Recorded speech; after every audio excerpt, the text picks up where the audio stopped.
Hey guys, welcome back to Mybartender. Today we'll be showing you how to make the Mango Vodka Lemonade. First, add a half cup of mangoes to your highball glass and muddle.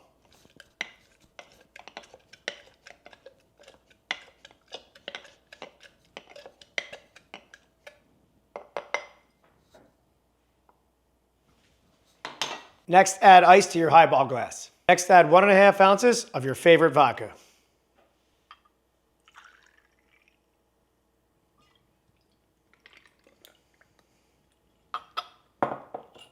Next, top with lemonade.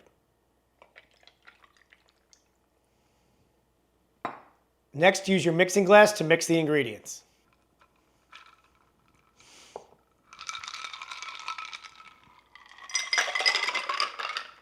Finally, garnish with a lemon wheel and a mango wedge. And that's how you make the Mango Vodka Lemonade. Cheers.